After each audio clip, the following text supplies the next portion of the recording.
ಇವತ್ತು ಒತ್ತಕ್ಷರಗಳ ಬಗ್ಗೆ ಕಲಿತ್ಕೊಳ್ಳೋಣ ನಾವು ಎಲ್ಲರೂ ಸೇರಿ.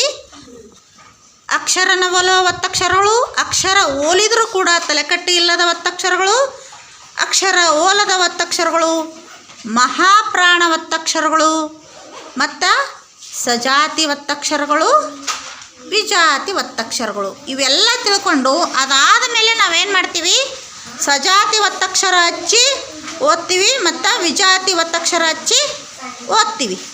3 ಭಾಗಗಳಾಗಿ ಮಾಡಿದ್ದೀವಿ ನಾವು. ಮಾಪ್ರಾಣ ಹಿಡ್ಕೊಂಡು 4 ಭಾಗ ಮಾಡಿದ್ದೀವಿ, ಹೌದಾ?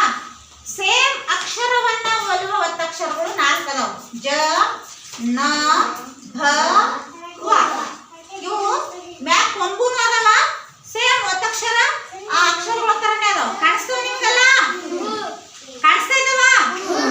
ಇಲ್ಲ ನೋಡು, ಅಕ್ಷರ ಓಲ್ತವ ಆದರೆ ತಲೆಕಟ್ಟು ಇಲ್ಲದ ಒತ್ತಕ್ಷರಗಳು ಕ, ಖ, ಚ, ಠ, ಢ, ದ, ಪ, ಶ, ಶ, ಸ, ಹ, ಳ. ಇವು ಅಲ್ಪ ಪ್ರಾಣ ಒತ್ತಕ್ಷರಗಳು. ಇವು ಕಡಿಮೆ ಉಸಿರಿನಿಂದ ಹೇಳ್ತೀವಿ ನಾವು. ಅರ್ಥ ಆಗ್ತದ? ಕ, ಗ, ಚ, ತ ಹಿಂಗೆ ಹೇಳ್ತೀವಿಲ್ಲ, ಠ ಅನ್ನಲ್ಲ ನಾವು. ಕ, ಗ, ಚ, ಟ ಅಂತೀವಲ್ಲ, ಅದರ ಒತ್ತಕ್ಷರಗಳಿಗೆ ಏನು ಬಂದಿರಲ್ಲ, ಮ್ಯಾಗ ಕೊಂಬು ಬಂದಿರ್ತಲ್ಲ. ಇನ್ನು ಇಲ್ಲಿ 6 ಒತ್ತಕ್ಷರಗಳು ಅಕ್ಷರನ ಓಲದ ಅಕ್ಷರಕ್ಕೂ ಸಂಬಂಧನೇ ಇರಂಗಿಲ್ಲ. ಅವು ಭಿನ್ನ ರೀತಿಯ ಒತ್ತಕ್ಷರಗಳು. ಯಾವ್ಯಾವು? ತ. ಕನ್ನಡದ 2 ಅಂಕಿ ಬರೆದಂಗ ತ ಒತ್ತಕ್ಷರ ಬರ್ತದ. ಕನ್ನಡದ 2 ಅಂಕಿ ಇದೇ ತರ ಇರ್ತದಲ್ಲ. ಆಮೇಲೆ ಕನ್ನಡದ 3 ಅಂಕಿ ತರ ಯಾವ್ದು ಇರ್ತದ? ನ ಒತ್ತಕ್ಷರ ಇರ್ತದ. ಕನ್ನಡದ 6 ಅಂಕಿ ತರ ಮ ಒತ್ತಕ್ಷರ ಇರ್ತದ.